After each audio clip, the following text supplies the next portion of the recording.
Hello everyone and welcome back to Passion Projects. Today we are actually going to be having a completely solo episode, but unlike solo episodes in the past, this one's going to be a little bit different.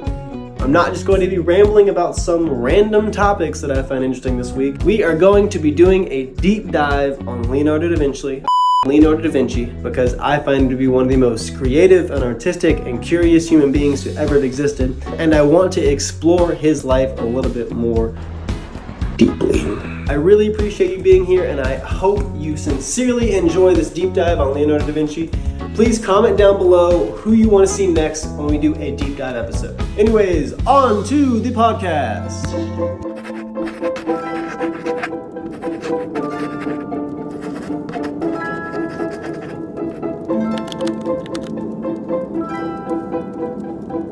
Today we're going to be diving into the life of one of the most creative humans that's ever lived, the one and only Leonardo da Vinci.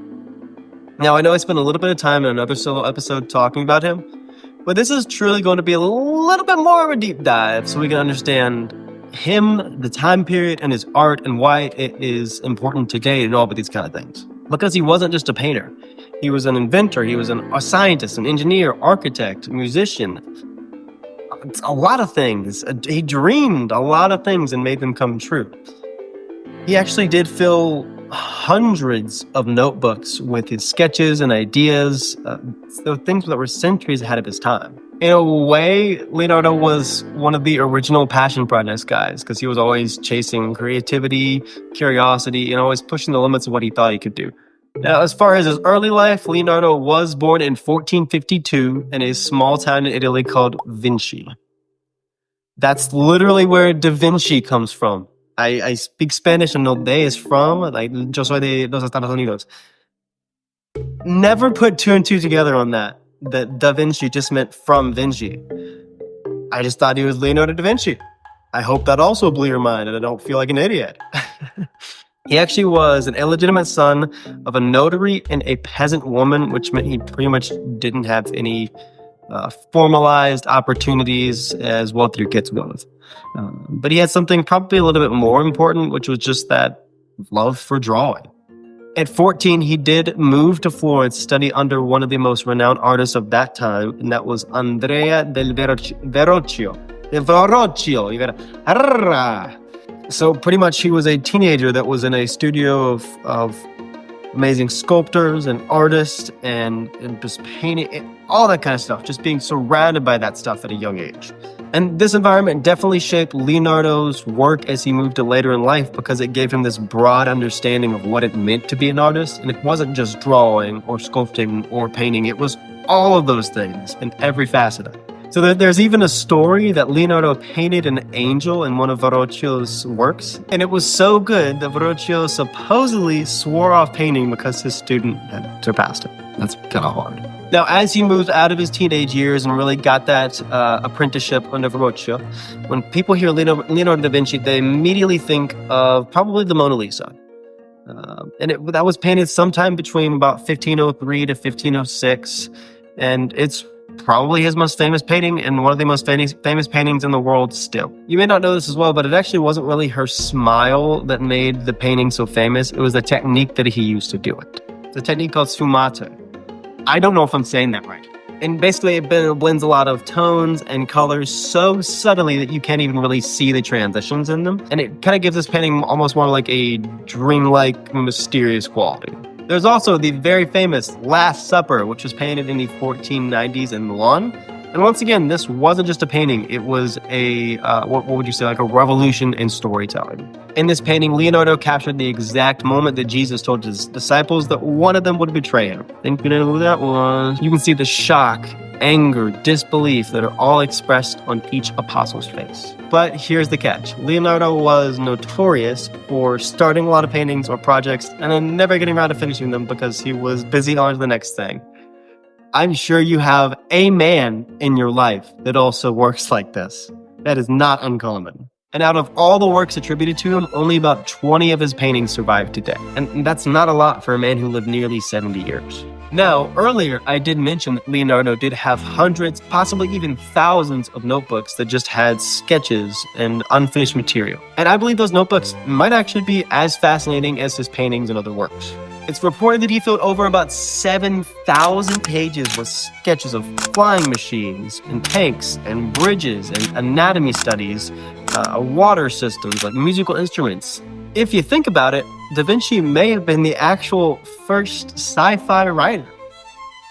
However, he was obsessed with flight. He studied birds and drew designs for gliders and helicopters, and this was hundreds of years ahead of its time before the Wright brothers actually made the first plane, and I believe that was 1897, 1902, one of those two answers.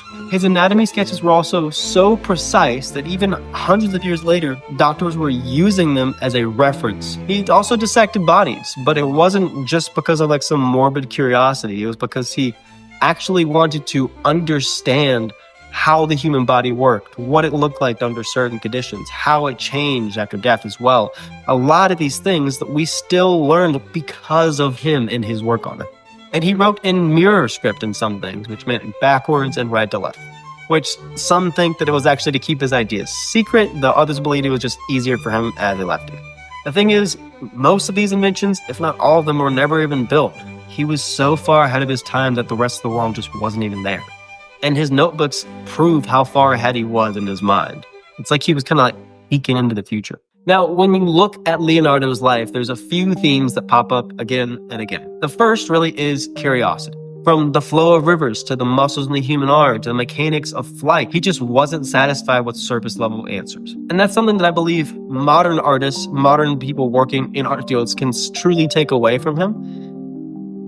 It can be easy to lose your curiosity for something, especially when you think you're good at it.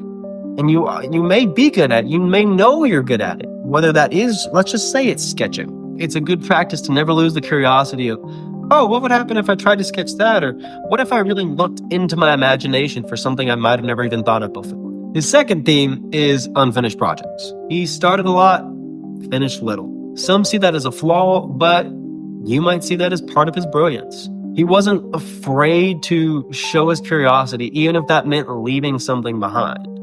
And that's something as artists that I believe we could all do a better job of having a more clear perspective on. If Leonardo da Vinci didn't finish all of his work, if Leonardo da Vinci didn't finish all of his paintings or his sculptures or his sketches, it's okay if you don't either. We have to fight this idea of complete perfectionism with our art, because that seems to be something that holds a lot of artists back. Next time you get in that little rut, just think, if Leonardo da Vinci didn't finish everything, you're allowed to also not finish everything. And the third theme about Leonardo is that he just was always ahead of his time. So much of what he sketched or drew just wouldn't be invented for even centuries later. And I found that to be both inspiring and kind of tragic all in one. Inspiring because it shows how limitless really his mind was, but also tragic because the world just wasn't ready to bring those visions to life. So what can we as modern creators really take away and learn from Leonardo da Vinci's life? I think the first thing is to stay curious. Don't limit yourself to one discipline. Leonardo blended art, science, engineering, and that mix made his work unique. He didn't just stay in one niche, he expanded to so many. And even though we know in the modern day, you can't be good at everything, you should at least be able to expand on your idea of what you think you could be good at. Another thing from Leonardo is to document everything. His notebooks actually, in one way, end up becoming his legacy as much as the paintings did. Now, we may see the paintings more, but your process can be just as powerful as your unfinished work. And speaking of unfinished work, don't fear it. Don't fear having unfinished work. Leonardo left countless projects incomplete, but that didn't erase his genius. Sometimes starting something and following through with your curiosity is more important than the actual perfection of getting something done. And lastly, as hard as this sounds, try to think beyond your time. Leonardo wasn't painting for the present, he was imagining the future. Creators today, we could all use with some pushing of those boundaries. Now, when I think about Leonardo da Vinci, I think about the purest form of creativity. not tied down by categories, not worried about finishing everything, and just endlessly exploring. That's what passion projects is also about: chasing curiosity, experimenting, creating without limits. So whether you're a painter, musician, filmmaker, or just someone with a notebook full of ideas, Leonardo's life is a reminder to lean into those passions. Start the project, even if you don't finish it. Ask questions, even if you don't find the answers. And just never stop being curious.